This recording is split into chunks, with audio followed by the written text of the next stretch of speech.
Former Director of Undersea Medicine for the United States Navy, Dr. Dale Molé, joins me. Good evening, sir. Evening. How are you? Good. If we find them alive, if we can get them back up to the surface, knowing that they left at 9 o'clock on Sunday, and an hour and 45 minutes into it, something probably happened because that's when they lost contact. What can we expect their condition to be? Well, I would certainly expect them to be dehydrated. It's been a while since they've had anything to drink. They just took, from information I've been able to gather, just took a little water, enough for their relatively short journey. So they haven't been able to drink. So they'd be dehydrated. The other issue is it's very cold down there. The average temperature of the ocean at that depth is about 4 degrees centigrade or 44 degrees Fahrenheit.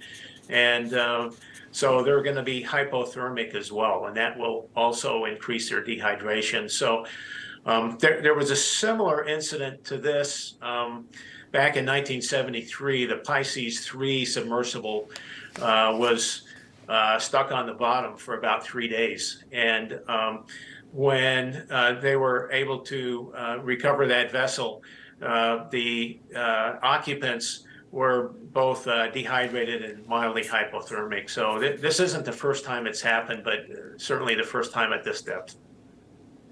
Well, it seems like the ocean's almost the last frontier. We've been to the moon, we've sent items, we've sent things to Mars, and I mean, there's a lot to explore out there. But it seems to me that, in looking at this last couple of days, that it's so almost unregulated. I don't know what the requirements are. If anyone, any of the, things in terms of like water, I would have thought they only have enough water for a little bit. You'd think they might have enough water, for a little bit longer, or even the condition when you tell me about the temperature or the fact that there's no way to sort of send up some sort of signal, even if you lose power, that is not an alternative source. I mean, all these things seem to me it really points to the extreme danger of this. Yeah, and as your previous guest pointed out, I mean, this craft, at least to my understanding, is experimental. And, much like experimental aircraft, they don't have to meet the same sort of certifications or regulations as non-experimental. But even given that, I would expect that they have emergency procedures in place and have made some plans for the fact that bad things can happen in hostile environments. When you talk about the oxygen level, it's like, when you're up at 10,000 feet or something, you get sort of short of breath, and even on an airplane, it gets pretty dry. Is it sort of, what would be the oxygen or the air condition down that low as we wait to see whether or not they even survive this? Yeah. So, contrary to popular opinion, if you take humans and put them in an airtight vessel of some sort, the thing that will affect them the soonest is, and you don't have a life support system, it's not oxygen that results in their death, it's the carbon dioxide level. And as your previous guest pointed out, if they lost electrical power and the oxygen or carbon dioxide scrubbers were no longer functioning properly, that would result in their death long before the oxygen level fell to a level where it wouldn't sustain life.